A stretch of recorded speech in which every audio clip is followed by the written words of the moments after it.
We have a very special guest today. We have Ezra Firestone. Thank you so much for being here. Happy to be here. I love e-commerce, obviously. When I started, people thought you were in porn or gambling. Like if you told them you were an internet marketer or you were in e-commerce, they didn't know what you were talking about. I'm not anti-dropshipping. I'm anti-selling crappily made products that don't add value to the world. If you're a brand, you also need to be a media company. So I'm thinking for our listeners, like if they were to get one piece of advice for you where they might be under indexing, do you have a recommendation? Do less, think more. I used to drive the car. Now I navigate the ship. All right, we've got a great guest today. We've got Ezra Firestone. I've followed this guy for years. He is like the OG of e-com. So many things that we use today are just like common practice. I think he really pioneered. He's an awesome guy, really smart, really funny. He's hilarious. So super excited to have him on. Before we get into the show, you're going to love it. Just want to thank our sponsors. We got Motion, Rich Panel, Prescient AI, Aftersell, and House. We couldn't do the show without them, so thank them, please. Let's get into the show.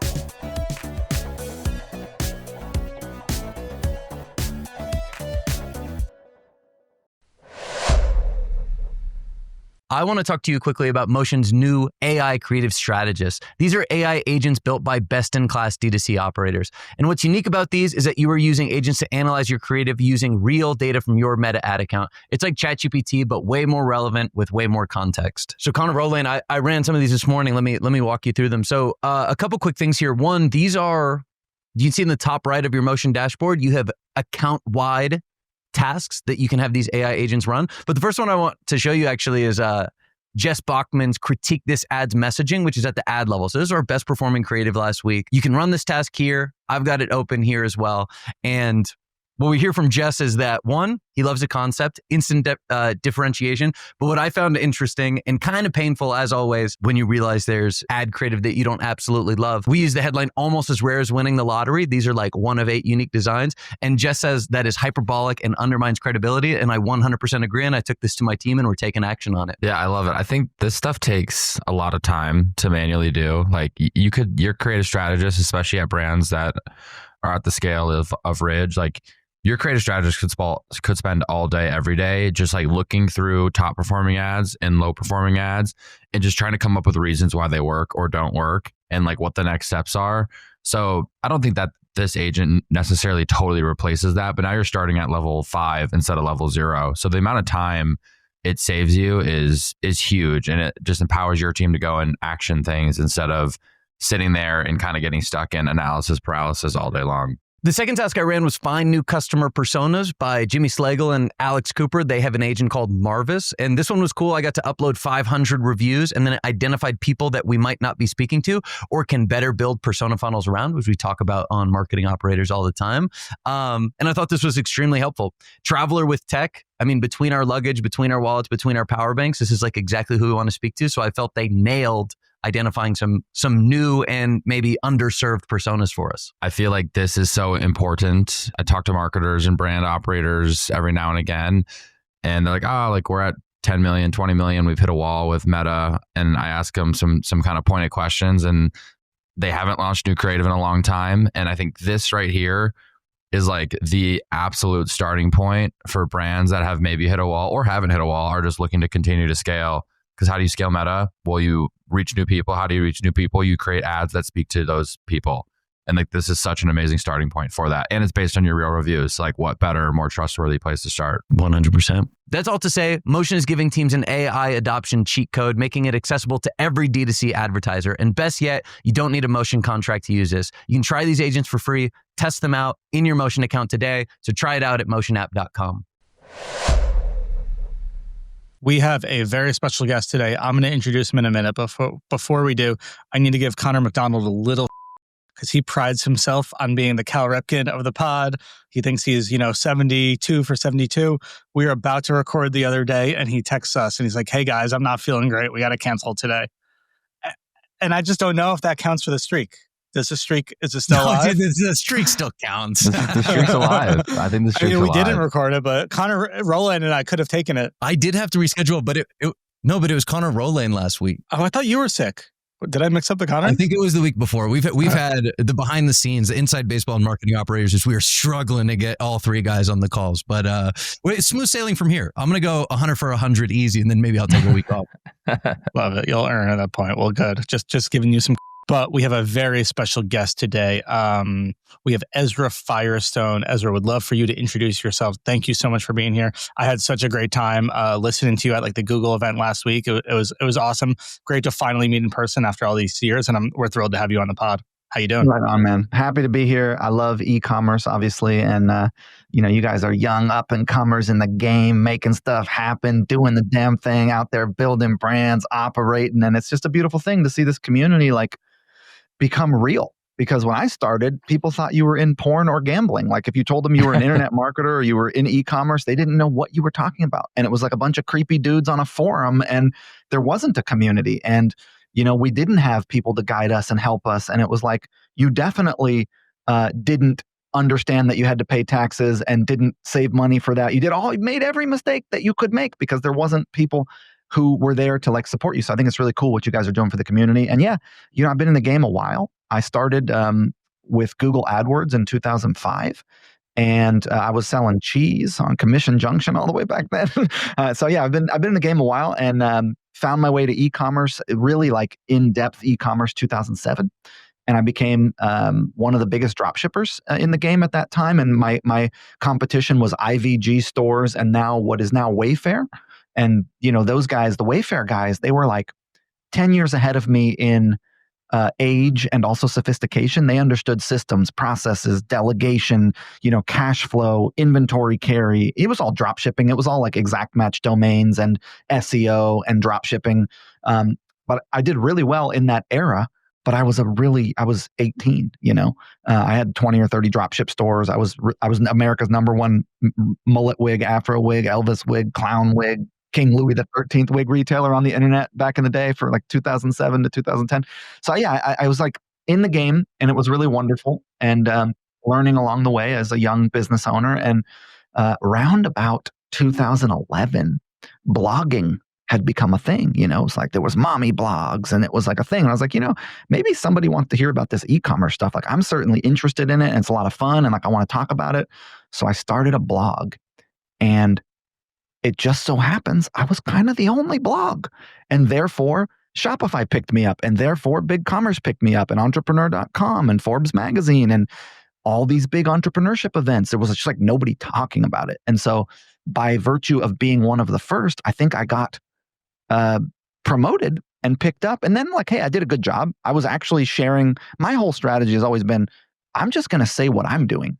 Not that I think it's the right thing or the only thing, but it's like, this is what I'm up to and this is what's working for me, and check it out, And then that blogging thing turned into like a little side business where I was like all of a sudden a influencer, I guess. Before there was a word for that. I had a following, and people were like interested in coaching and events and masterminds and all that kind of stuff. So that was really wonderful. And about 2010, I transitioned from selling other people's products to selling my own products. I kind of figured with like, this was drop shipping. People hear drop shipping and they think China and Taiwan and India. It's like, no.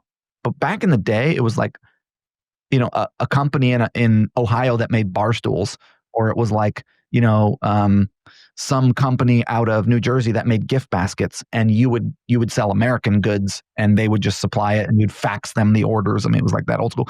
The wig business, Cody, as a hachu, it was two Hasidic dudes in Midtown. It was this dude Moodle and this guy Elliot. And Elliot was like the size of a fridge. And you'd walk in there, this big hangar in Midtown, and Elliot would have like a literal like miniature garbage can full of mini apple pies, and he'd just be banging down apple pies, and he'd be telling you about all the wigs, because it's the Hasidic. They were also selling all the human hair wigs to the Hasidic community, and then Moodle was in the back, and he was like the opposite. He was like this skinny, tiny dude who was just like working the numbers, and I'd go in there and talk Yiddish, geschäft, So anyhow, long story short, selling other people was only as fun as it was and only as profitable it was, and you didn't know if they had it in stock, and you couldn't get tracking numbers. And so I decided it would be a good thing to make my own products, because then I could kind of control the whole thing. And the first brand I really launched was Boom. Had the idea for Boom in 2008, launched it in 2010, took about 2014 to hit our first $1 million in revenue, and then we were off to the races. And then I did a bunch of other brands, and then I ended up selling Boom. And yeah, I've been in the game and really love this industry. So this is kind of a long-winded intro, but the long story is, dude, I didn't make it out of high school. I am just some bum off a couch who fell in love with this stuff and has been doing it and, showing up every day with a positive attitude and doing the best I can do and asking for help when I need it. And it's gone pretty well. And to give my perspective, like, I think you're probably very humble about some of this. Like, I think my perspective is that a lot of the things that are very par for the course that, like, you'll see like DTC Twitter threads on every day on like listicles and landing pages and upsells, like, I really feel like you're the first person to popularize that was talking about like pre-sale pages and advertorials and landing pages and post-purchase upsells. And so got to give credit where it's due. But I feel like so many of these things that are now just like everybody's doing, you either were the first person talking about or came up with. Thanks, man. Yeah, I definitely invented post-purchase upsells for Shopify, and then they got mad and they built it into their system. Which was cool. I would love Shopify, and I'm happy we got built in natively. But yeah, I mean, I think, again, did I invent the idea of the advertorial? I don't think so. I think, soap operas back in the day were the initial listicle, and then they would have product placement in there. It's like this concept was around. Maybe I brought it to e-commerce, but, I took some traditional marketing stuff. So I had a traditional marketing a little bit. I grew up selling stuff at the flea market. So like I understood how to sell things, how to capture attention. And, hey, we have a similar lineage in some way. And like, what's interesting about what I think about sometimes is like, you go back as many generations as I can count, my family has been merchants. My great grandfather, Abraham, before the war was a merchant in Kolomea, which was Ukraine and is now Russia. He would get bulk, cotton and wool, and he would take a 3-week journey with a covered wagon to Vienna. He'd have it turned into suits and shoes, and then he would drive back to Kolomea and he'd sell it to people on the side of the road. His son, who was in that wagon, war broke out. He ended up making it to America after the Holocaust, lost his family.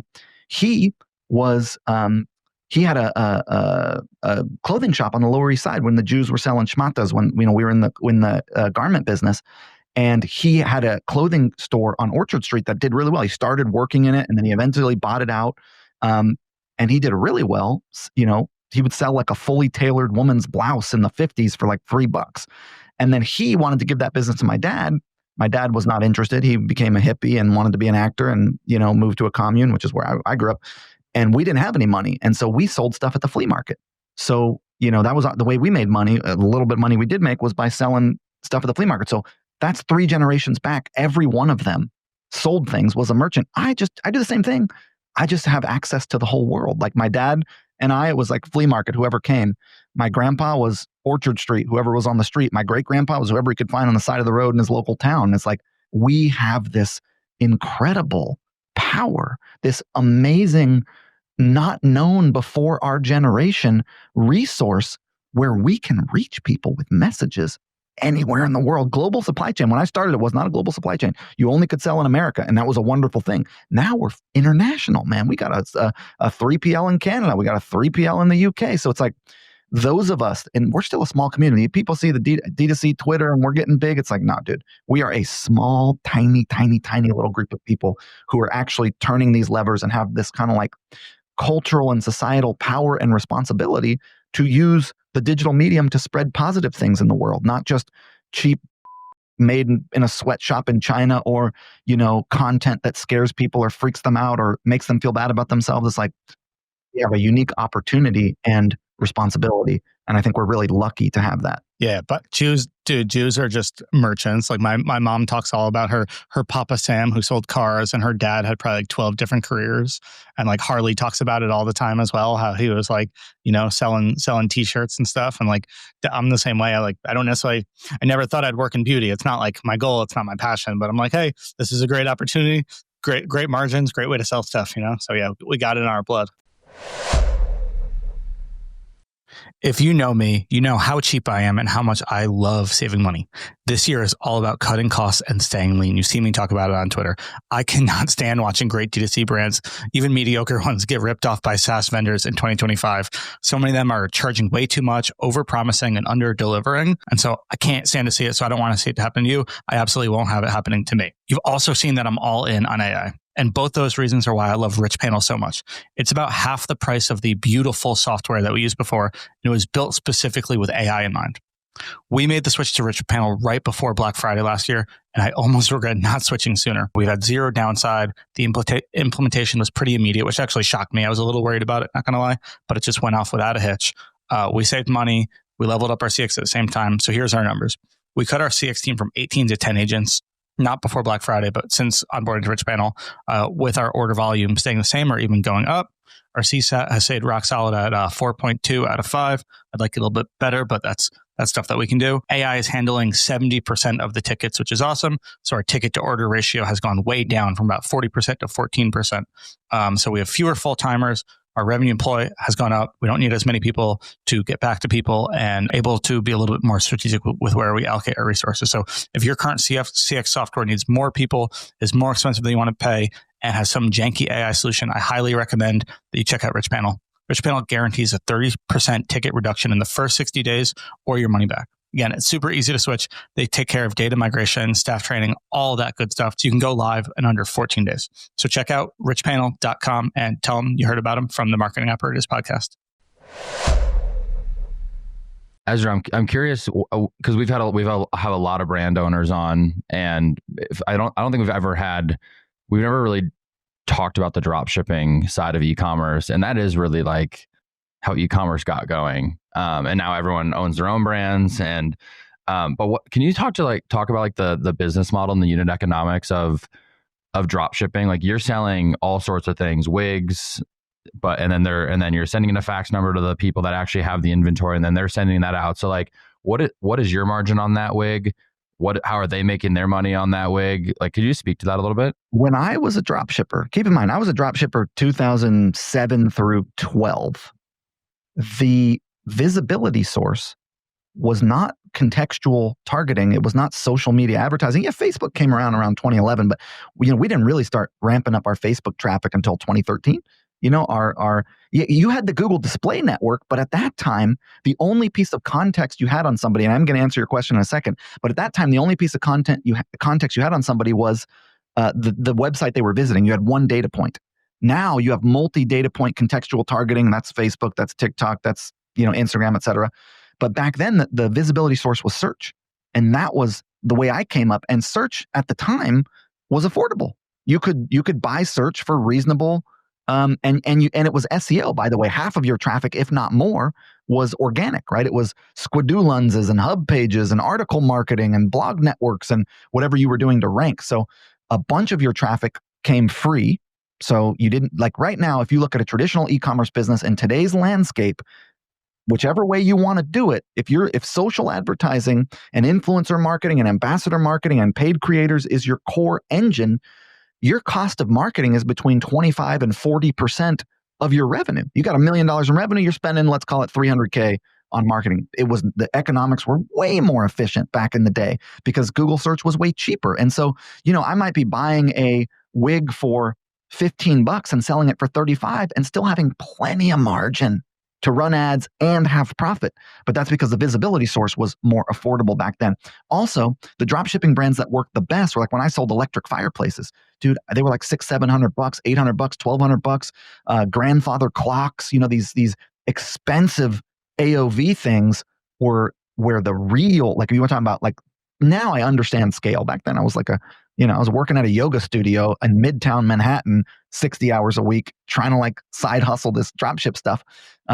But scale, like the brands that really made, the wig business ended up doing a couple $1 million, but real scale came from the higher AOV items. Mm-hmm. And I think like that kind of drop shipping, American suppliers and sometimes international suppliers, where you have high AOV or you have a million SKUs, right? Like, you know who still drop ships? Those big auto part retailers. Like, I'm in the basement of the Harvard Club in New York City in an underground bunker. That's why my lighting looks all weird. And I'm holding a mic that I brought from home upstate, because my buddy Drew Sanaki, one of my oldest friends in e-commerce, and I'm one of his first investors in his app Postpilot that he's kind of well known for in our industry now, but he was a OG e-commerce legend way before Postpilot. He was in 2004 drop shipping. He had a drop ship e-commerce furniture business, but and I helped him with this deal, bought a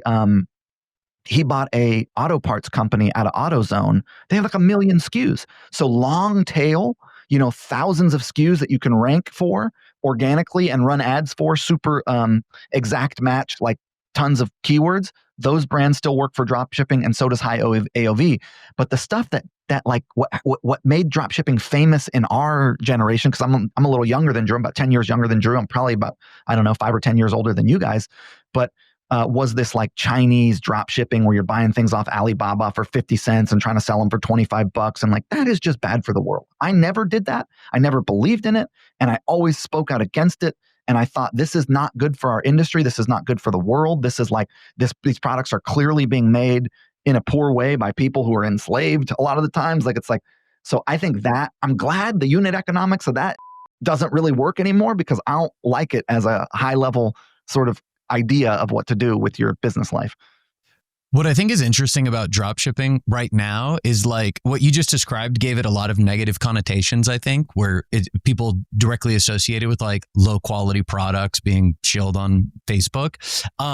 I think we're going to hit this point where like people re-embrace it again.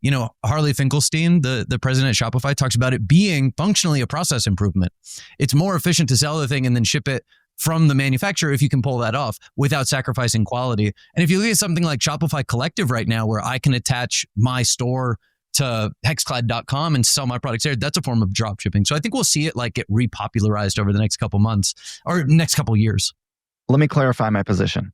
I'm not anti-drop shipping. I'm anti-selling crappily made products that don't add value to the world. Number two, I personally, as a business owner, if I'm going to go out and spend my time and energy to create something, I'm sure as heck not doing it to market someone else's brand. Now, if you can get a turnkey solution, like Cody and I shared a manufacturer for our beauty products, and I had them set up turnkey where I would ship them my componentry, they would fill it, box it, label it, and then put it to Amazon, or they weren't shipping it direct, drop it to my 3PL. So it's like I didn't have to touch it. It would go to my 3PL or go to Amazon. Like, if you can get some turnkey situation, maybe there's a supplier who will create the product and ship it out for you, and you're promoting it, but they can put your own label on it. Like, you're sort of white labeling. I think that's better than straight drop shipping, because drop shipping, it's like you're going out, you're spending money, you're running ads, you're getting creators, and then it's like all to build someone else's brand equity, which I think is ultimately not in your best interest. So you talked about where the game's been, right? Like SEO, blogs, obviously Meta had its heyday and stuff like that. Like, what's your playbook today? I know you're still running brands. You got some brands. Like, what's your playbook today? How has the game shifted? And like, where is your attention going to distribution right now? So I put on an event called, I think we called it Content and Commerce back in 2017. And sort of our philosophy was, if you're a brand, you also need to be a media company. Because ultimately what we saw back then was that attention ultimately was what dictated like the success of capitalism in a way. It's like Meta wants your attention, and Google wants your attention, and TikTok wants it. And guess what? Shopify doesn't want your customers shopping on your website. They want them shopping in the Shop app, where they can shop from all the Shopify stores and check out through Shop Pay. And so it's like everybody is trying to win attention. And whoever wins the most attention ultimately wins the game. And it's sort of a sad thing in a way, because what some of these AI algorithms have figured out is that, like, if they people off and freak them out, that will get their attention. So there's a whole bunch of stuff online that's designed to like get your attention by being super sensationalized and super to try to make you angry or try to make you scared. And like, it works, right? So you got to be careful about what you let into your mind, not just about what you put into your body. But for us in business, we have always thought of ourselves as companies that sell a philosophy, that have products that are related to that philosophy. So let me give you an example of this in my information business. So at Smart Marketer, when I launched it, it wasn't just, hey, let me blog about e-commerce. It was, let me take a stand against the mainstream hustle, grind, sacrifice culture of, entrepreneurship and talk about integrity and communication and living a pleasurable life and having time for hobbies and relationships and family and taking care of yourself and making good things in the world. And so it's like, that's my philosophy. And some people don't ride with that. They're just get rich quick, drop ship, whatever. It's all about making money. But the people who do stay with me. I got people with me since 2010, still on my list, still hanging out with me because they believe in what I have to say. And I make content that is related to their life experience and the experience that we're sharing collectively as entrepreneurs. And Boom is the same way, right? We were the first pro age. Like, hey, we've got this new idea about what it is to age and be a woman, and we have products that support that. So my play has been getting more and more content and media. I want people to be paying attention to me and engaging with me. And I think there's a guy I saw on Twitter. I spoke to him at an event. I can't remember his name, but he had a store that sells swords. And he was telling me, he's like, yeah, man, I built a YouTube channel to build an audience in the anime space. And then I use that audience who follows my content and likes me, and I sell them my swords. And I think he's pretty popular in our industry. And so that is Isaac. Yeah, there you go. Isaac. Yeah, mini katana. Yeah, there you go. That's it. And he was a cool guy. So look, the fundamentals never go away, right? You got to get people to know you exist. Best way to get people to know you exist in today's world is to pay for it. Unfortunately, you got to pay Meta, and you got to pay Google, and you got to pay TikTok, and you got to pay creators to make content that's going to be engaging, and you got to do hooks and angles that are relevant. And it's like, you got to play the game. You got to build your sales funnels. You got to do your email marketing. You got to make your product continually better. You have to do all that.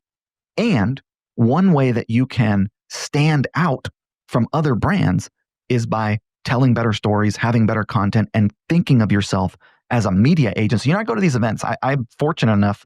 Thankfully, people like it. I have to say, it's really nice that people still want me to speak at these things. I'm kind of shocked about it, but it's wonderful. Like this Google thing. I never thought I'd get close to the Google HQ. I do not look like a guy who should be speaking at Google HQ, but I got to speak there, and it was super fun. And people come up to me and they say, hey man, I saw your ad where you were the Big Lebowski, and it was my favorite ad that I've seen in marketing for e-commerce. I do these fun ads that are nostalgic to my childhood that people in our, I don't know if you've seen any of them, but we did The Godfather, we did The Big Lebowski, we did a few good bits. We just did Wolf of Wall Street that's about to come out. And so it's that is a kind of storytelling that this industry isn't seeing. And so then I stand out when you see it. And so I'm focusing on how do I tell better stories and connect with my audience on a level deeper than just my products. You cannot ignore the direct response, sell your product thing, but you can add the layer of storytelling and engagement. And you think about what engages people: nostalgia, controversy. One way that I use controversy, I don't like controversy as a form of marketing. Feel free to stop me. I'm going to ramble for a second, so interrupt me at any point. No, go. Keep going. Dude, so I get marketed all over the internet, Cheech and Chong THC edibles. They think I am their guy, man. They really are hitting me with these ads. And it's like, listen, I enjoy plant medicine, dude. I'm listening, but I'm not buying that stuff on the internet. So I'm not actually their mark, but they think I am. And I'm a fan of Cheech and Chong. I grew up on a commune, man. And that was my era, right? They were huge when I was a kid. You guys might be a little too young for Cheech and Chong, but they were legends. I mean, just unbelievable. So I go to their I like to look at the landing pages that I get marketed to. I'm a marketer. I want to see what's out there. And so I go to their landing page and I see the absolute best us versus them page that I've ever seen. I'm like, gosh, I used to do us versus them marketing. I stopped because, and you guys that are in SaaS world, you know how nasty the B2B SaaS us versus them is. People will tear you apart. They're better than you for all these reasons. You suck. B2B SaaS is the nastiest and meanest us versus them that I've ever seen. And people go against me at Zipify in the same way. But I was I saw it and I was like, man, us versus them used to be a favorite of mine and sort of a way to stir up some controversy, but in a way that's not too negative. And it's sort of a flavor of before and after. It's it's cut from the same cloth of before and after. And so I was like, you know what? I think with my brand Navage, which is a nasal irrigator, well, first on Cheech and Chong, I took their screenshot and then I showed us versus them at a speech that I was giving. And I showed a bunch of us versus them examples and I got a DM. And afterward, it was like, hey, thanks so much for the shout out. And I was like, I didn't shout anybody out. I looked at his bio and it was Chief Marketing Officer, Cheech and Chong. And then he had the byline. His byline was responsibility is heavy responsibility, man. That was his little byline. And so I started talking to him, and now we're helping him with marketing, which is, I think, is actually my greatest achievement. Forget about pre-sale articles and upsells and all that. Marketing Cheech and Chong is like, I think, my greatest business achievement. Anyhow, I decide to do an us versus them with Navage. Navage, it's a big company, right? We do like 9-figure brand. And Neti Pot is like, so Navage is a nasal irrigator, right? And a Neti Pot is kind of like the well-known industry thing that cleans your nose. And the cool thing about Neti Pot, the reason I wanted to do us versus them is Neti Pot is like Band-Aid or Vaseline or Q-tip, where it is what people think of as the category, even though it's a brand. Like if you buy a Band-Aid at Target, it's not actually a Band-Aid. It's a wound cover Target brand. It's not the Band-Aid brand, but you still call it a Band-Aid, right? Because it's like, so I was like, we can go against them because it's like, yeah, we're better than Neti Pot. It's what you understand as the category. So we did it, worked extremely well. Dude, within 5 minutes, and I will, if you guys show any visuals on this, I can pull it up or I can send it to you after. Within 3 days, our number one competitor, who granted is much smaller than us, they're coming up fast on Amazon though, they're eating some of our lunch, had an us versus them ad against us at Navage.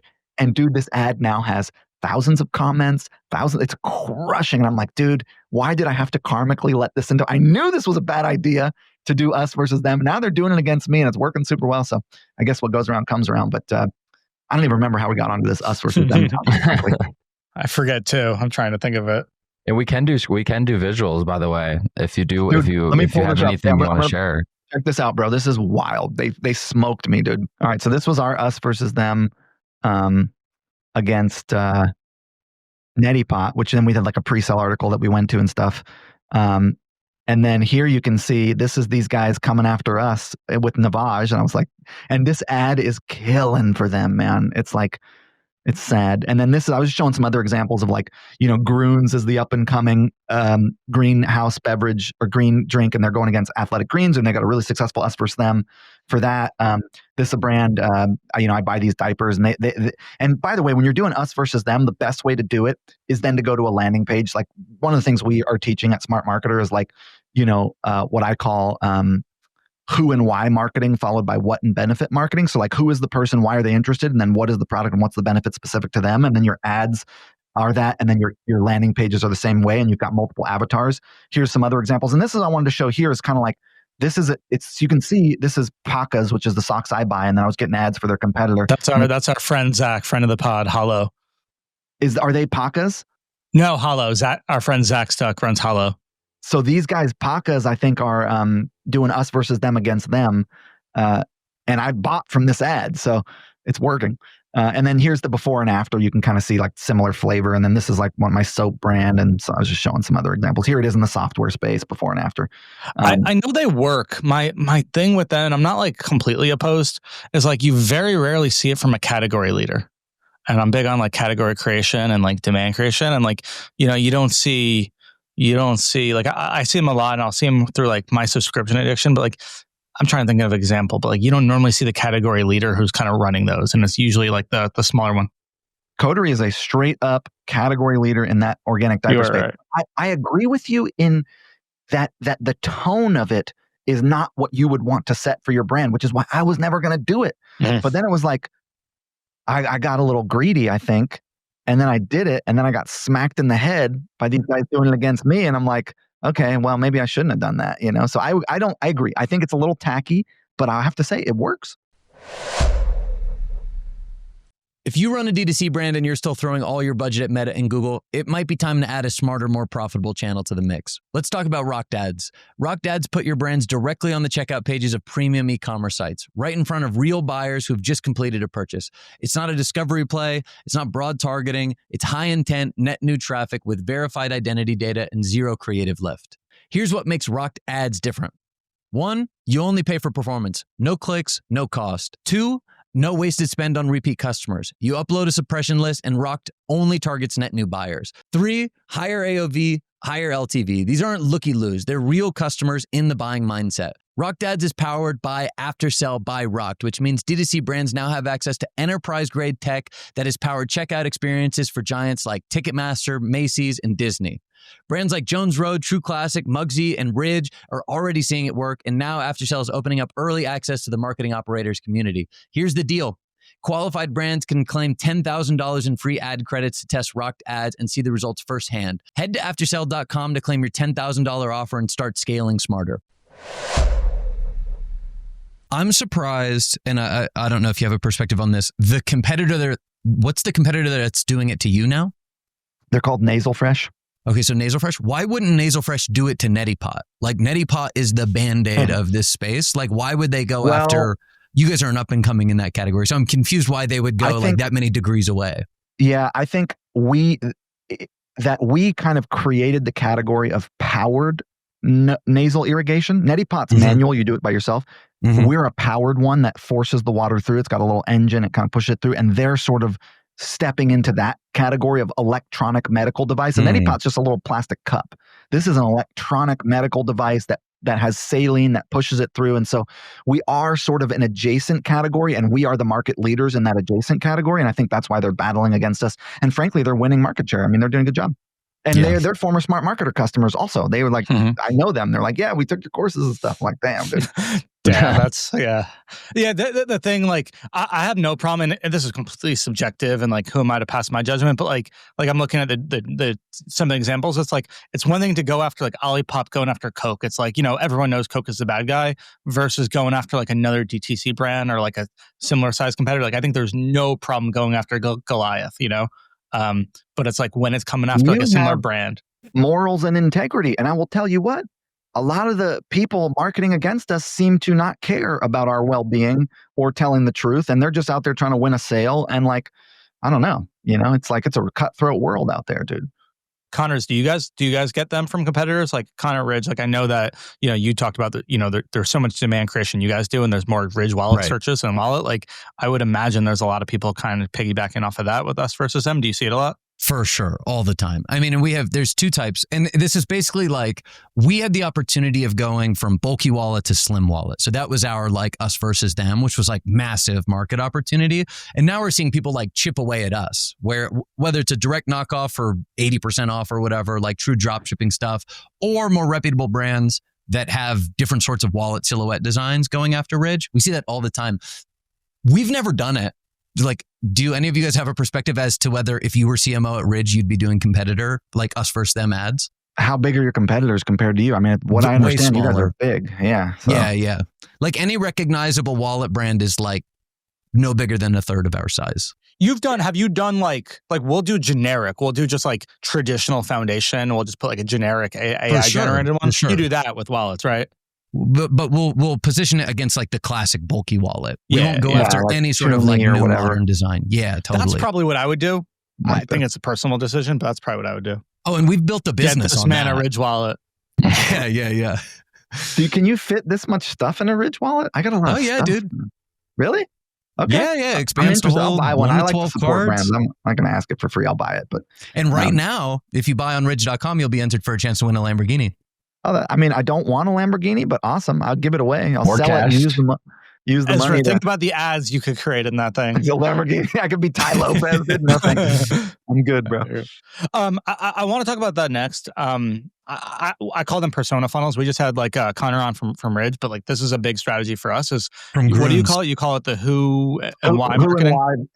Who and why marketing followed by what and benefit marketing. It's not as clean of a name as persona funnel. I like that better. Talk about it a little bit. So this is just like a paid social strategy, creative strategy that you're doing? What I found, my experience was that after iOS 14.5 update initially, which was, 2021 maybe, after that, the general, it used to be, dude, I could have a general broad message, 1 or 2 landing pages, 1 or 2 videos, and I could scale to the moon. And it was a wonderful and beautiful and glorious thing that I am grateful for.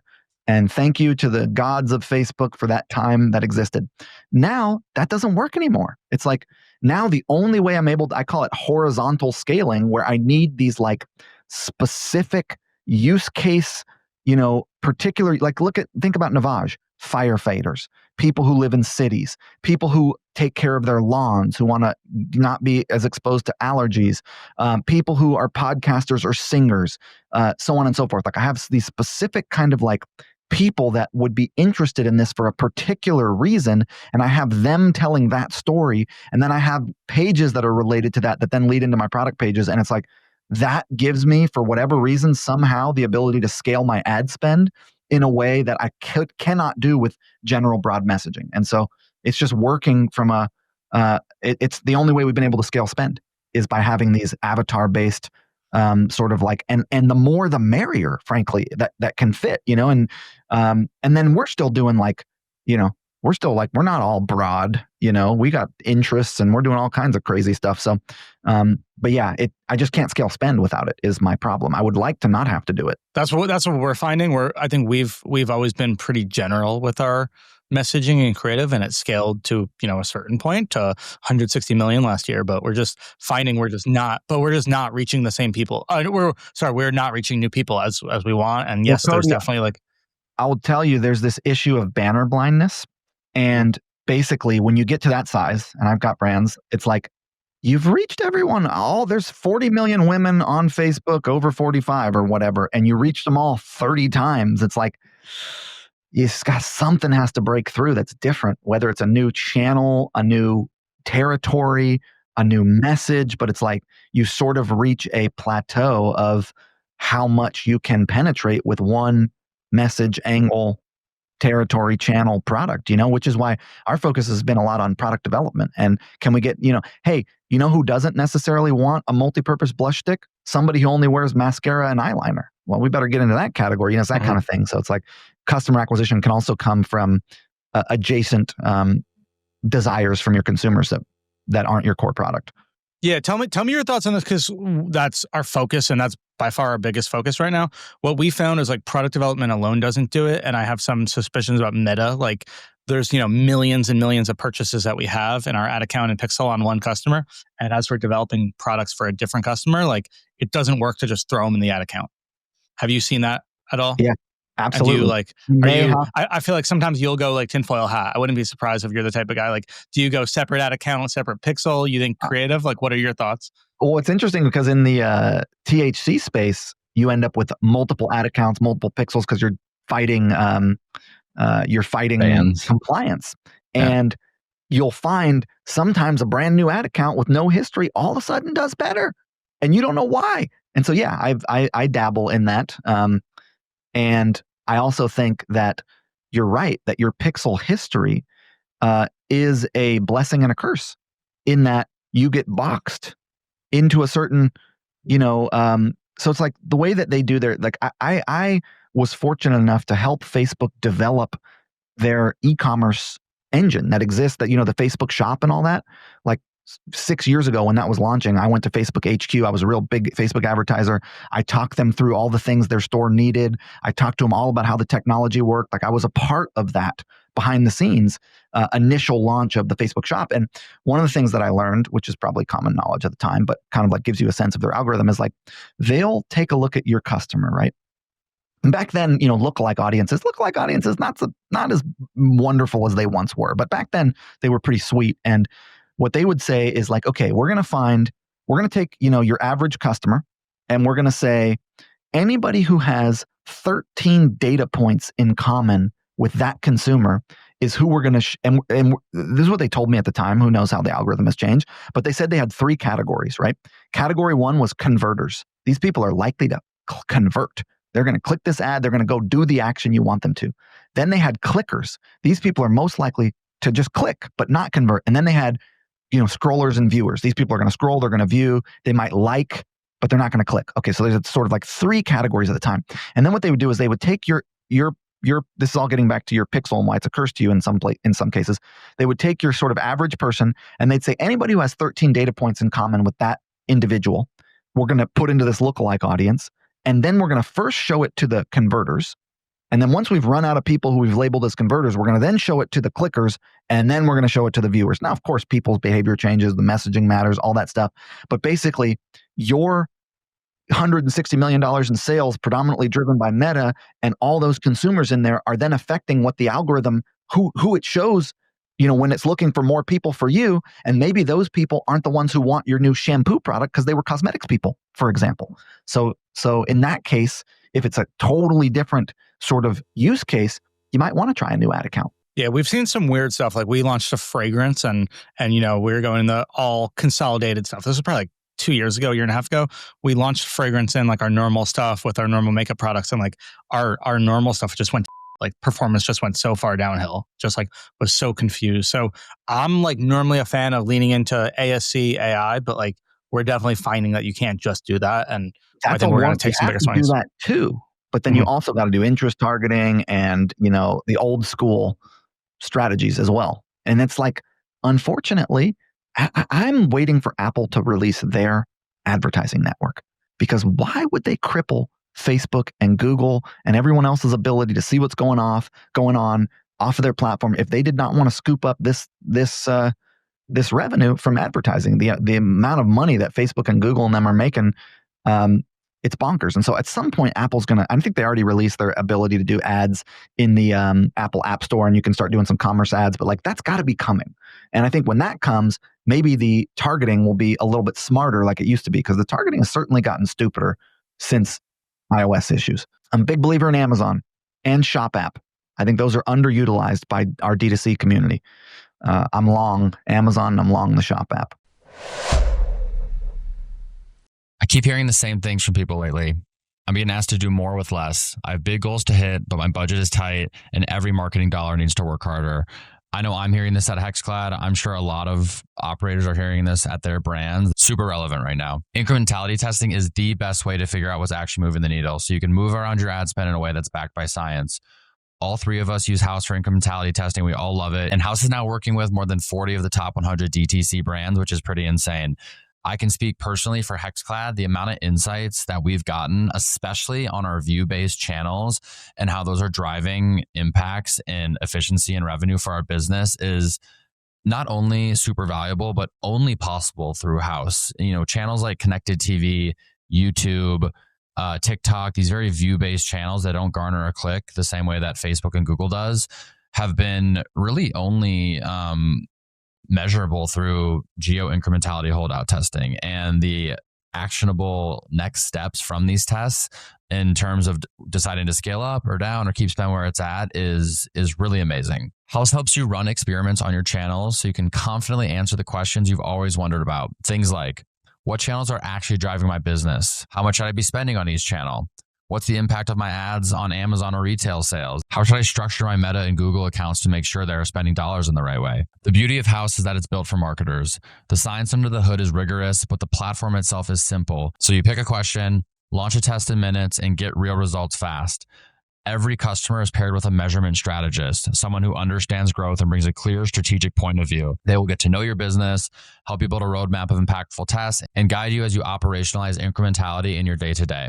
Even if you're brand new to testing, you're not doing it alone. It is very much in no way like go sign up for the platform and figure it out on your own. You have a partner in these customer success reps from House who's been in your shoes. And now more than ever, you need to make every marketing dollar count.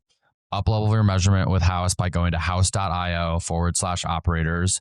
That's HAUS.io/operators and start allocating your budget with confidence. I'd love to talk about both of those. Where do you see brands taking missteps as it relates to Amazon? I mean, not like a lot of brands are trying to drive sales away from Amazon. So for example, they'll have like they won't run Google ads to their Amazon listing. They'll only run Google ads to their store. But it's like, hey, guess what? Amazon has 100 million Prime members who just have a one click inside their little phone and kind of only buy stuff on Prime. And if you're not there and promoting, they don't promote their Amazon the way they promote their D2C. And it's like, for me, I'm omni-channel, baby. I didn't want to be. I wanted to only be on my Shopify store until half the freaking country only bought on Amazon. It's like, okay, all right, I'm promoting Amazon too. I'm all in, dude. I'm running ads over there. I'm building creators over there. I'm building out my listings, A+. I'm split testing things. I'm launching stuff. I'm going for organic rankings. I'm treating Amazon as if it were my Shopify site. I'm building direct response to it. I'm running outside traffic to it. I'm like fully embracing it as a channel that I'm going to figure out how to market and optimize on every level. And people are not doing that. They're just like, oh, Amazon's my brand traffic. I just pick up my brand there. It's like, okay, but you could have a lot more there. You could win in the Amazon category. So I think there's under indexing, and some people still aren't even listed there. And it's like, dude, we put Boom on there The reason I didn't have Boom on there for so many years was I had supply chain issues, and I was filling the capacity of my own supply chain through direct response. So why would I go to Amazon? It's like, I want to keep the customer data and I have them buy on my own website. Once my supply chain issues were fixed, I put myself on there. The first year was like $6 million. And it was just like all people searching for my brand. They were buying these knockoff products from China and stuff. So I think you got to defend your own brand is number one. And number two, I think there's a lot more marketing and optimization available on that channel and platform than people recognize. Now, maybe some people recognize it, but if you just look at the average 100 brands that are doing, let's call it $5 to $10 million bucks or more, I don't think they're indexing Amazon heavily enough. And if I'm a brand that wants to start doing paid media behind my Amazon listings, would you say I should start with like non-branded search or social, or like what would your order of operations be? I mean, it would first be to max out any and all Amazon ads themselves, Totally. right? Because Amazon ads is its own thing. You can do video ads. You can go target people's listings. You can do sponsored display where you're showing up at the top of categories. You could do brand, non-brand, exact match, phrase match, broad match, Google style. Like there's a lot in Amazon advertising. You can do Amazon DSP, which I don't actually recommend, but they've got like, their own display network going on. Like, so there's a lot of internal. You could do Amazon creators where you're going out and maybe you're using Levanta, which people aren't using that anymore, but like you're getting creators and you're getting them on your listing and you're running ads to those creators, which by the way, one of the things we're seeing is like the Amazon creator network is fast growing to catch up with TikTok. It's wild. It's all the TikTok people coming over to be creators on Amazon because they're getting commissions. So I think the Amazon creator space is like, dude, it's a frontier for Amazon right now. There's a lot of opportunity there. We're getting a lot of sales through the Amazon Creator Network. I have a lot of brands I don't tell people about because the brands that I tell people about get copied, which I have I don't feel any, it's like, okay, I'm going to show everything I'm doing and expect people not to want to do it. Rock and roll, man. But I've got I got brands in the home category. I have a whole little business of only Amazon brands. No D2C at all, because Amazon is actually a different business model. The unit economics are different when you're solely Amazon and you're not spending money on Facebook, Meta, Instagram, TikTok, Google ads and all that. You're just running Amazon. Like you can run a nice little business there. There's some problems with it, obviously, because Amazon's like volatile and people can attack your listing and there's all kinds of problems. But unit economics of it are pretty good from a profitability standpoint when you're a solely Amazon business. But yeah, I'm a big fan, man. I think there's a lot of opportunity there. Now, if you want to say, how do I then start sending traffic to Amazon? Well, one interesting thing happens is I would say, and you guys can correct me if you see difference here, but I would say there's a 15 to 30% direct response social paid traffic attrition to Amazon. I would say 15 to 30% of my paid spend that goes to social ends up with a buyer on Amazon. That's the only way I can explain my Amazon sales is that it's, and that's about what it seems when we look at all the data. Okay. So you're getting value from your paid social to Amazon already anyways, which indicates that a lot of people want to buy there. So why not try your Google retargeting to your Amazon listing and see how that goes? Maybe retargeting after 14 days or something after you tried to get them to your site. Like you could start small with that. Or you could start running Facebook through, like what we used to do is like Facebook through a pre-sale page, have the option to buy on Amazon. I mean, now the technology exists where you can put it through your own what do they call it? Not Amazon affiliate, but you can kind of track it. So I would just literally start considering Amazon as an additional purchase place that you were happy about and promoting it any way you could, instead of like, I don't want people to buy here. Awesome. I'm super on board with that. I do want to talk about Shop App too. So like, I think paid media strategies for Amazon, largely unexplored. Agree with that. Shop App probably even less explored by brands. So like, what are you seeing work there? Well, I will just say about the Shop App that Shopify is dumping untold amounts of money into this thing because they want it to compete with Amazon, right? It's like you open up your phone, you have your Amazon app. It's got your credit card in there. It tells you when your products are shipping. You can do your customer support resolutions right in there. And you can shop from all the third-party vendors on Amazon in one order. And that's a wonderful experience. And I think Shopify would enjoy the same if all their consumers were using this app, which is why they're giving cash back. Shopify is funding, they're incentivizing their consumers to use the Shop App by giving them cash. I got like $300 in Shop App cash right now that I need to go spend because I buy from a lot of Shopify stores and they give me that. So basically right now it's going to be between 1% and 5% of your total sales of a store. It's not going to be more than that because, hey, Shopify has like 100 million people who've downloaded this thing. Actually, maybe it's a little less, but it's in that territory. So it's growing. But because Shopify, arguably the biggest technology player in our space, is dead set on making this a channel, because in e-commerce, the big battle in e-commerce right now is actually for who controls the purchase. Meta wants it on Meta shops. TikTok wants it on TikTok shops. Amazon wants it there. Google wants it on Google Pay. Apple wants it on Apple Pay. Pinterest tried to launch their shops, didn't work out. Shopify wants it on Shop Pay. Whoever controls the transaction gets the merchant processing fees, first of all, and controls all the customer data and the flow of that. And so Shopify is very, very, very incentivized to ensure that their shop app is a success. No brands are, all you got to do is set it up, optimize it, run the shop app campaigns inside your Shopify backend admin, which is really easy to do. Make sure your store is optimized. If you're running merchandising on your website, also run the merchandising on Shop app. By the way, one-click upsell by Zipify, which is my company, we're the only upsells inside of Shop app. We can do upsells right inside there. We co-developed it with Shopify. So you can do that now. Like, it's just a cool place. And I would say if we are 3 to 4 years from today, that 1 to 5% might be 5 to 20% of your total revenue available from that channel. And for me, it's like, hey, dude, if 5 or more % of my overall brand revenue is available on a channel, I'm going to go optimize every little thing I can. Now, let's talk about also Shopify. I went to their Shopify developers conference called Shopify Unite in Toronto last month, and they released this thing called Shopify Catalog. Not Shopify Catalog the way you think of your products, but Shopify Catalog, which is an API to every product on every Shopify store that exists, that they're feeding right into the LLMs, Clarity, ChatGPT, and then is going to be checkout directly integrated into Shop Pay. So this is kind of like an extension of the Shop app in a way. Of course, it's in the LLM, but it's this same idea of how do we get all the Shopify products that exist in the world and have them out there for consumers where they are shopping, and have the purchase point and checkout point be Shop Pay. And it's like, dude, it's going to be wild. And your Shop app feed and your LLM feed is all going to be the same thing. And so you got to optimize it. Do you feel like there are any early movers brand wise that are like really doing a good job of optimizing for search discoverability? And here's an interesting thing about those tools, because I was actually about to invest in one. So what those tools cannot factor in is context. So when you're using an LLM, it gains context on you, and then it's going to tailor the results to what it knows about you and your history of using it. And when those tools are checking your ranking, they're opening up like an incognito window and they're doing a fresh search. So like that is good information, but it's not the complete picture, because it does not have the context of the user that's fed into the LLM and what the LLM knows about it over time.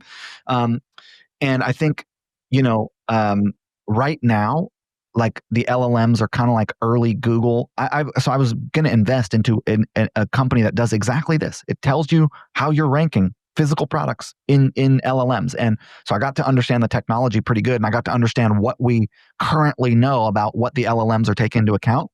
And unfortunately, the established brands have in categories, a very high advantage at the moment, because they have reviews, they have tons of social proof, they have websites out there that review them, they got a bunch of people linking to them, there's content. So like the established brands are going to dominate in the early form until there becomes a real, well, first of all, ChatGPT and all these ones, what are they going to do immediately is they're going to launch ads. So you kind of don't have to worry about SEO in a way, because very, very shortly, you'll be able to run ads inside of these things and optimize that and get a whole bunch of value. But from an SEO perspective, it's like, if you don't have your rich snippets on your website, rich snippets is like metadata where Google reads your reviews and they read your site links and they read, so like you got to have every rich snippet available. So rich snippets can also tell, like if you search like one of my products on Google, it's going to show you the price, it's going to show you the color, it's going to show you the brand, it's going to be the manufacturer. So you want to have your rich snippets on your site fully dialed, because that's really important, because right now they're scraping data, the LLMs. But as soon as Shopify gives them the catalog API, they won't have to scrape that data anymore. So the scrape data will become the second tier. Right now, it's the first thing that they look at is all the scrape data they can get. Once they have the API, it's going to be how well filled out is the back end of your Shopify. Do you have every attribute filled out? Do you have additional attributes filled out? Do you have multiple pictures? Do you have a super full product description? No, what some people have is they'll use like a landing page builder. And so their product description and their sales page will be in the page builder. It won't be in their description section of Shopify in the back end. It won't be like full. Well, guess what? If it's not, if your description section in the back end of Shopify isn't full, what Shopify sends through the Shopify catalog API to the LLMs is going to be truncated. So now you're diminishing yourself. So there's some tricks and stuff you can start doing early, but the key is like make sure you're fully filled out everywhere you possibly can be, and go out, make sure your rich snippets, like your old school traditional SEO, is set up well for search engines, and you'll be like ahead of the competition. And if you're like established like us, you got reviews, you got social proof, you're running ads, it's like, like as an example, I saw an ad from Ty Lopez and it was like, I'm the Chat GPT says I'm the #1 internet marketer advertiser in the world. And it was like a list. I was like #2 on the list, which I thought was cool, just to see that in an ad. But it's like, I don't know how he screwed with the LLM or whatever to get that result. But like, I've been around for a long time as an internet advertiser. I don't make much content these days. Molly Pittman is my CEO at Smart Marketer. She runs the company. I do a podcast here and there. It's like, I'm not the face of that thing anymore. I haven't been for a long time. But the Chat GPT still thinks of me, I think, because I just have so much history. Right? So it's like those brands with a lot of history, I think, are going to benefit early. Got it. So you like it for us. You like it for like our brands, right? That we have. I think it's harder for people to start than right. Than it is for us entrenched brands to like be successful with that. But I think you can be. And the key is, and this is like my big thing. I didn't grow up with money. I worked a full-time job until my businesses allowed me to go down to part-time and then 1 day a week. It's like you optimize everywhere you can. You know what people aren't doing? They're not going and looking at their abandoned cart email automation sequence and seeing which email does the click rate go from the open rate or the click-through rate go from the open rate of the email go from, let's call it 25% to 18%. And then optimizing that email. It's like, we're still doing that stuff. Anywhere we can optimize, we are. And that's the mindset of a successful operator is, I'm not above hard work and I do the best I can wherever I can. Can I ask you a question about that, Ezra? Because you have, I don't know how many brands you own or are an owner of, but it seems like a lot. I assume you've placed teams to run these brands, maybe a mixture of internal and external, but you're obviously clearly still very technical, very in the know on all the bells and whistles and dials and buttons to hit in an e-com brand. Like, can you just explain where you're at as an operator in these brands and like how you stay sharp and like what's that balance look like? So I think I have the benefit of, I grew up in this industry and I watched it change over 20 years. And I think when you have that context, right? Like my horizon of e-commerce is all the way from when e-commerce was 3% of total sales and now it's like 20 or something. So it's like, I've just been in it forever. Yeah. And I also was a do-it-yourself founder, solopreneur, had to learn how to build a team, had to learn how to delegate, had to learn systems, processes. Like if I had known all that stuff, I would have been Wayfair. They're now one of the biggest companies in the world. I didn't understand all that back then. So I've kind of like traveled every level. And my viewpoint was that I couldn't be the CEO of more than 2 brands at once. I was the CEO of Boom, and then Boom, we bought a couple brands and rolled them in. So we were like a little conglomerate. That made it way harder. And I was also the CEO of Zipify at the same time. So to actually be an active CEO, I was successfully, for 2 8-figure plus brands, CEOing and growing both of those while also doing what I only do now, which is I'm no longer the CEO of any brands. So I think 2 brands, if you're going to operate them, is max, dude, if you want to live any kind of pleasurable life outside of that. But, in 2021, so if you would have asked me before 2021, I would have said, I love this game. I love making products. I love marketing. I love building brands, and back up off me. I'm going to do this till the day I die. I love it. I'm into it. And hey, I'm maybe not working, 40, 50, 60-hour weeks like I was when I was coming up, grinding, figuring things out, staying up all night after my full-time job. Like I have a normal work life now, but like I love doing this. Why would I stop? And by the way, I don't come from resource, and I think the game is resource generation. Generate resource, use it towards causes in the world that you find noble. Take care of yourself, your community, your family, and then things in the world that are meaningful to you. And I want to generate resource and use it. And so that was my viewpoint and attitude. And I liked it. And I would buy and invest in brands. I invested in a whole bunch of stuff, and I would maybe be on the board or consult, or maybe a monthly or weekly meeting if I was really heavily invested, or had some maybe a salary as an ongoing consultant to a brand I invested in. So I had a bunch of deals like that. Well, 2 things happened concurrently. One, I sold 70% of my biggest brand for a very, very, very large sum of money. And I sold to private equity. And I got to see to a private equity company that owns billion-dollar brands. And this was my first rodeo at a big brand. I've done 8 figures before, but never the size of where I was. And so I got to see from them what my blind spots were, how to scale, and also how to coach and manage and support a CEO. And I realized, wow, I don't think I'm giving Molly the kind of support and coaching and structure that I could be, that these guys are giving me. So I kind of learned the private equity model through being purchased and then being the CEO for them for a few years, and like watching how they supported me and coached me and helped build out value creation plans and kind of like showed me that game.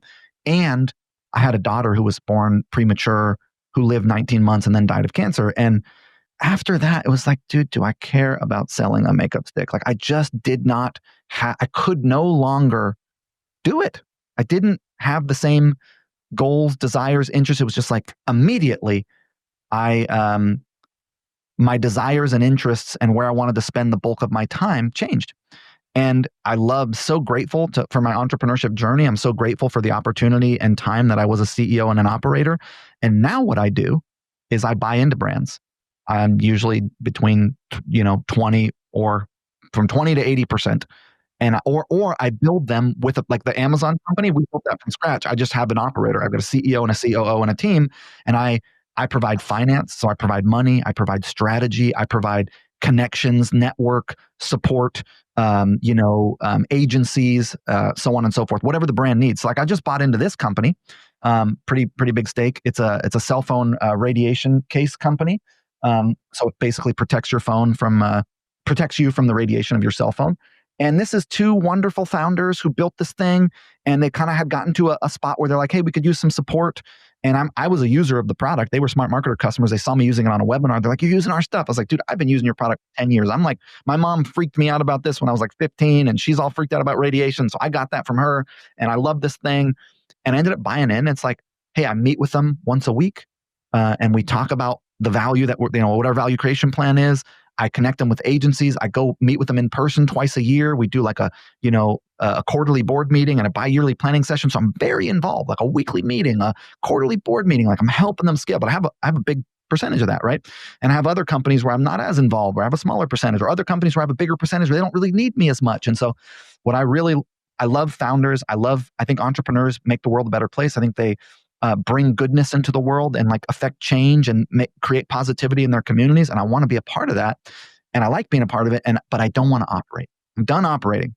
Thank you very much. It was good. I enjoyed it.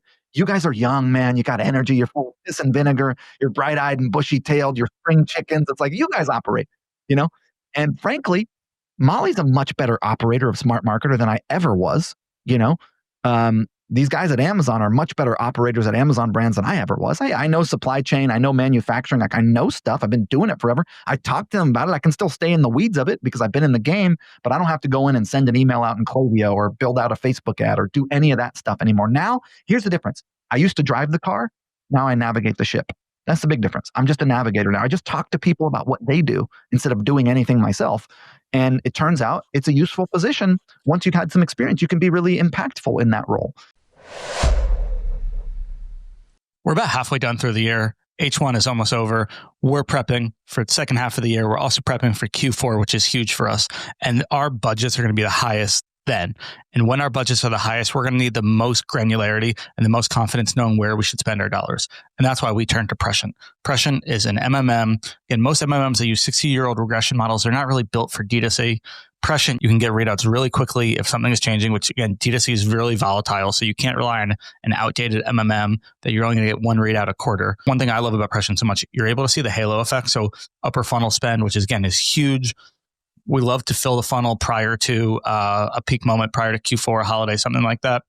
We're really able to see the halo effect that has, because sometimes you're not going to see great attribution from a YouTube campaign or from TV campaigns. Well, Prescient plugs into all of them, and it can actually tell you your base plus your halo. So it's been really helpful for us to understand and actually have confidence to invest in some of these upper funnel channels that are harder to measure with other ways. So I love Prescient. I can't tell you all the technical stuff behind it, but I can tell you it gives me and my team more confidence know where we should put our budget, especially in some of these pesky upper funnel channels that are much harder to measure. And again, don't wait till Q4. It's going to be too late then.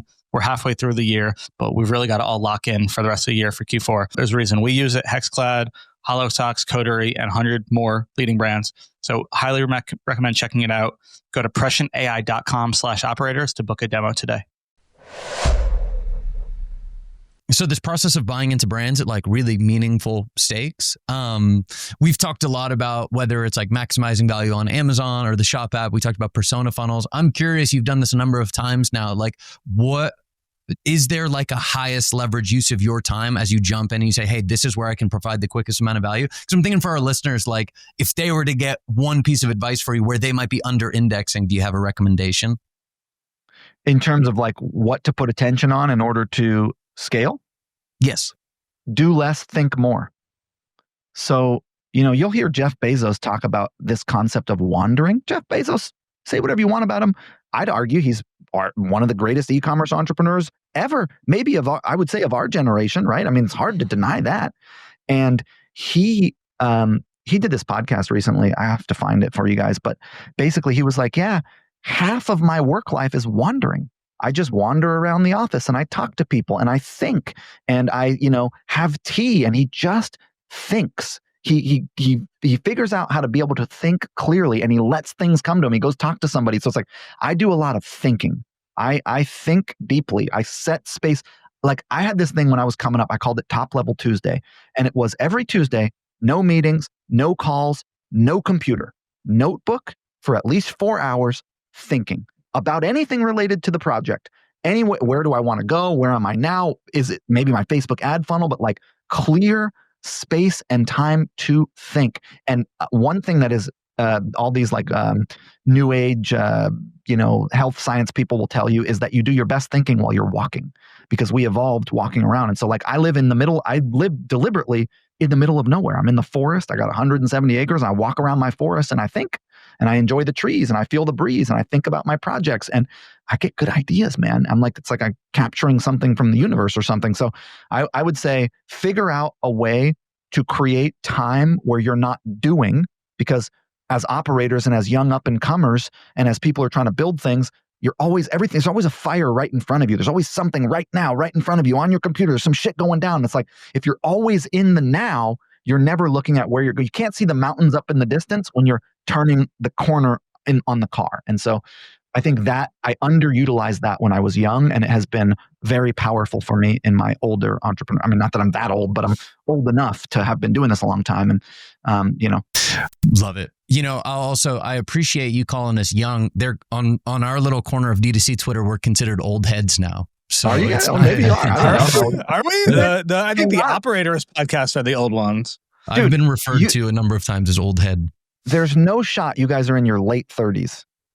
No, you're not even close. You guys are diapers, man. You're young. Connor Rowland, are you 30? Probably not. Not quite. Oh my God, you're in your 20s? Couple weeks. Bro, you guys are wonderfully, hey, you're clearly successful and kicking butt and having fun and doing good. So, hey, age is irrelevant. I was the youngest guy until I wasn't. So, but yeah, you're definitely young. Sorry. But it's cool to hear your story, Ezra. And I think, I've been thinking a lot about this. Like, you can't be a good ship steerer unless you were a ship controller at some point, because you don't know what to, like, you're steering in what direction. And I've seen this happen before where you have like, big marketing execs from like Unilever come into like a fast, quick growing startup, like an e-com brand. It just doesn't work because they just don't have that like hands-on keyboard, like I'm going to go shoulder deep in this experience. And like, they're just not able to effectively steer the ship and manage the team. So it's cool to hear your progression as like an operator to more of a ship steerer, if you will. And I think, you guys will get to your late 30s. I'm 39 in a month. And you may find that you have less desire for the kind of work you're doing now and more desire for what you would call higher level work, knowledge work, where you're strategizing, thinking, supporting, and maybe you're spending a little less time in front of the computer. And, you're outside more, you're with your kids more or whatever. It's like something happened to me around, I mean, definitely went with Audra, but it was even before that. It was around 34, 35 where I was kind of like, okay, maybe some and it was really, I have to give credit to Drew Sanaki. He introduced me to the concept of, I had no idea about private equity. I didn't come from money. I wasn't in business school. I just learned all this stuff as I was going. But Drew was like, hey man, because we've been buddies forever. Let's buy brands. Let's support founders. And I didn't even understand it. And so he said, hey, come help me consult with private equity firms. So for several years, Drew and I would basically, if you have a private equity firm, like the private equity firm that bought Slim Fast, I think it might have been Unilever. They bought Slim Fast for like $1 billion out of bankruptcy. We helped them with that deal. We went and looked at the e-commerce. We looked at the Google Analytics, the AdWords. They paid us a big chunk of money to like assess the deal. And so we got to like look at all these big deals that these private equity and venture capital funds were doing, because we were sort of like an e-commerce team that could come in and say, hey, from an e-commerce perspective, here's the value of this. It's predicated on SEO, so it's risky or whatever. And so I think I really have to give him a lot of kudos for introducing me to this world, and even the concept that I didn't know anything beyond operating. That's cool. Yeah, I'm 32, 2 kids, hoping in my mind 35, like done. I'll like sprint till then. Hopefully, L'Oreal is buying it, private equity maybe, but hopefully that's it. But yeah, I definitely think like. Do you think let's imagine, let's just paint let's wave a magic wand. You're 35 years old. You got Unilever, you got L'Oreal, you got Procter & Gamble. They come, they pay you, $250,000 or whatever they pay you for your brand, I don't know how much you're worth, whatever you're worth, and you get a really wonderful payday. Do you stay in the game in some way, or you say how are you feeling? Are you going to be done? Like you don't want to do it anymore? No, I'm like type A. I'm going to be one of those people that's like, it's really hard to like go and not do anything, and like identity is tied up in work and stuff. So no, absolutely. But you'll at least be podcasting. I mean, we know that. Yeah, we'll be on professional podcaster, Twitter influencer. No, yeah. I mean, big golfer. So I think that would take up a lot of my time. I think that would be something I could like dive my teeth into. But at least now, like I think, and maybe I should do this, but like I would probably not be working as many hours. I probably would, like if I thought I was going to be doing this for 10 years, like I would probably do it slightly differently. Yeah.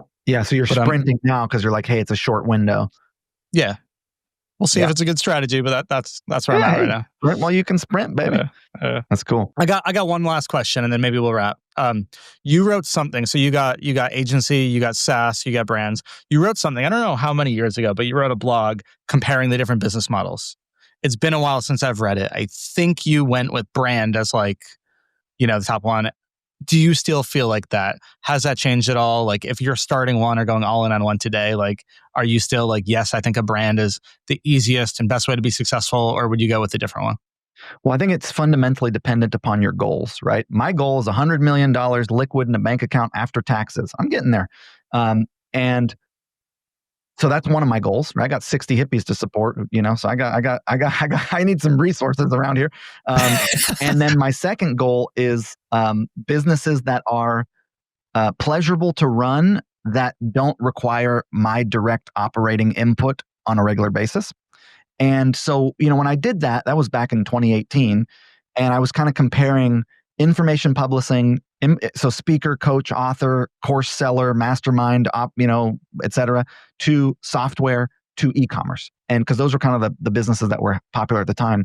And any business needs marketing, which is get people to know you exist, get them to buy your stuff, and then deliver a good enough product and good enough experience that they come back. It needs product. So the thing that you sell them has to live up to the promise that you made, because the best promise wins in the marketplace, not the best product, but the product has to live up to the promise that you make. So it needs a really good product, and then it needs support.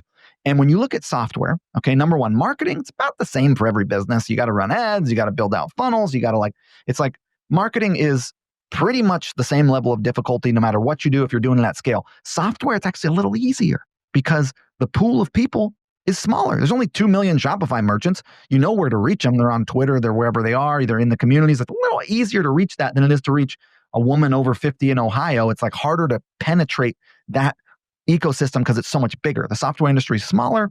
I would argue it's a little bit easier because it's a smaller group and you know where to get them. Okay, but in general, marketing is somewhat the same level of difficulty. Then you got product. Well, at software, you have front-end engineers, back-end engineers, QAs, project managers. It's like a code base, and your product is actually people. Now there's AI adding into that. And so it's a nightmare because your code base is talking to other code bases that are changing. Shopify changed something, it breaks. You have competitors who are breaking the rules. You don't get to break the rules. It's a nightmare. The product, it's a never-ending rabbit hole of madness. I would never wish upon anyone ever. The hardest thing I have ever done is build an 8-figure software brand, without question. So hard, and from a product perspective. Now, with courses, it's like, dude, the courses are great, but they go out of fashion within 3 to 4 months. It's like the content's outdated. Now you got to do it again. So you got to keep the courses up to date. You got to talk. You got to go do the events in person. It's like you got to make the content. It's a lot of production. Like the product is energetically intense, usually because it's based on you, a freaking influencer. So it's like the energetic intensity of content production when you're trying to do it at scale for an 8-figure business, it's kind of hard, man, product wise. With e-commerce, it's like, dude, I sell you a tub of goop, wonderful goop, handmade goop, the best goop you can get. But at the end of the day, it's a tub with some goop in it, a label on it, a jar. Now we got, post-consumer resin, recycled plastic jars, ocean waste plastic jars. We got, screen printed. So we're not putting plastic. But at the end of the day, it's like more jars, more labels, more goop, seal them off, out the door. So supply chain for e-commerce, it's all made by third parties. It's your third party manufacturer. Maybe we're in New Jersey with that one guy. We're still got a product with him that you're with. It's like you find them, you go meet them at trade shows, but they're doing all the heavy lifting. Now you got to make sure they're not ripping you off. You got to make sure that you're tracking where are they getting the ingredients that they're putting in the thing. Is it leading to the deforestation of the rainforest in the Amazon where they got their freaking canola oil or whatever? So there's but product at scale for e-commerce is so much easier than software or services. Services are a nightmare because you are the emotional punching bag of whatever the brand is that you're selling the service to. Whenever things are going bad, you got to talk to them. You got to deal with people. They're punching you in the gut. It's like services is a nightmare. So from a product perspective, e-commerce is easier by far, in my opinion. Okay, number 3 is support. Listen, when you're doing services, when you're doing information publishing courses, the knowledge worker that does that support, when you're doing software, the knowledge worker that does that support has to be smarter than the business owner or person going through the thing, has to know more about it. So it's like your level of knowledge worker is so much higher for a services agency or a courses business that e-commerce is like refunds, ingredients. I got stay-at-home moms in Minnesota who can work with their kid on their lap because it's just easier. It's a lower level of knowledge work. It doesn't mean you're a stupider person or a lower level person. It just means you're doing a level of knowledge work that is not as difficult as, so it's like easier to get those people. They're more affordable. It's easier to train them. If you get turnover, it's easier to replace them. So support is easier. Product at scale is easier. And marketing, about the same with any business. And by the way, with e-commerce, it ain't attached to my persona. You don't care that Ezra Firestone was the one who made Zipify, and you can get teams to run it. And it's like, you can sell it. Now, software is actually the best one to sell because software trades at a multiple of revenue, not a multiple of profit. E-commerce trades at a multiple of EBITDA. Services agencies and courses businesses kind of suck to sell. I know Taylor Holiday just sold his. Congratulations. I'm happy for that guy. But it's like the multiples suck and it's a nightmare. It's like you're arbitraging labor. So if you're going to sell a business, your e-commerce business gets you a nice multiple. Now, when I sold, we were getting 9.5, 10 EBITDA multiples. Now you're getting 3.5, 4, maybe 5. So the multiples have come down when you're selling a big brand these days, depending on if someone really needs you as a strategic buyer. But dude, I lean brand all day long. Now, let's play devil's advocate for a second. E-commerce is my passion. E-commerce made me what I am. E-commerce was my first.